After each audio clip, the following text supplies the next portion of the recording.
आने वाली 30 तारीख को अक्षय तृतीया मनाई जाएगी। आइए इससे जुड़ी 7 कहानियाँ जानें। नंबर 1। पौराणिक मान्यताओं के अनुसार अक्षय तृतीया के दिन भगवान श्री हरि के छठे अवतार परशुराम जी का जन्म हुआ था। ब्राह्मण होते हुए भी ये स्वभाव से काफ़ी आक्रामक और गुस्से वाले माने जाते हैं। इनके अंदर ब्राह्मण होते हुए भी क्षत्रियों वाले गुण थे। इसीलिए अक्षय तृतीया के दिन हम परशुराम जयंती भी मनाते हैं। नंबर 2।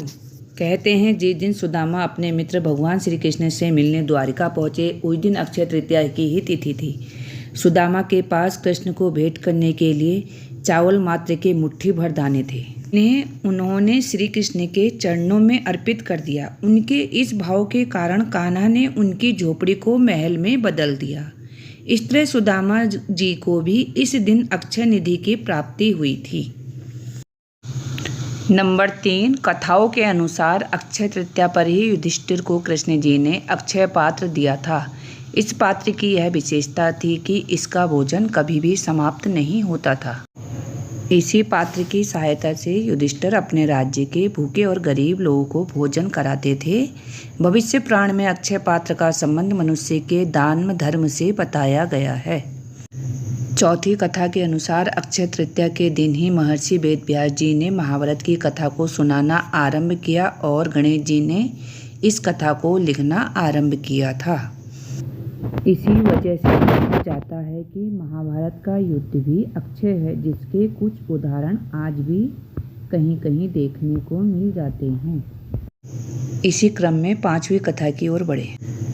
भविष्य पुराण के अनुसार अक्षय तृतीया को युगादि तिथि कहा जाता है। दरअसल इसी दिन से त्रेता युग का आरंभ माना जाता है, इसलिए इस दिन को शुभ कार्य के लिए सबसे शुभ मुहूर्त के तौर पर देखा जाता है।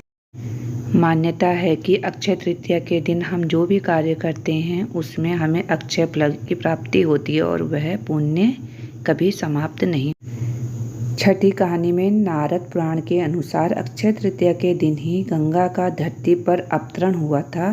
तेज बहाव के साथ स्वर्ग में से निकली गंगा को शिवजी ने अपनी जटाओं में धारण कर लिया और फिर भगीरथ के प्रयास से देवी गंगा धरती पर अवतरित हुई थी। पौराणिक मान्यताओं के अनुसार द्रौपदी चिरहरण भी अक्षय तृतीया के दिन हुआ था। जब पांडवों ने जुए के खेल में अपने पत्नी को ही दांव पर लगा दिया और दुशासन भरी सभा में द्रौपदी का चिरहरण करने लगा, तब श्री कृष्ण ने अक्षय चीर प्रदान कर उनकी रक्षा की थी।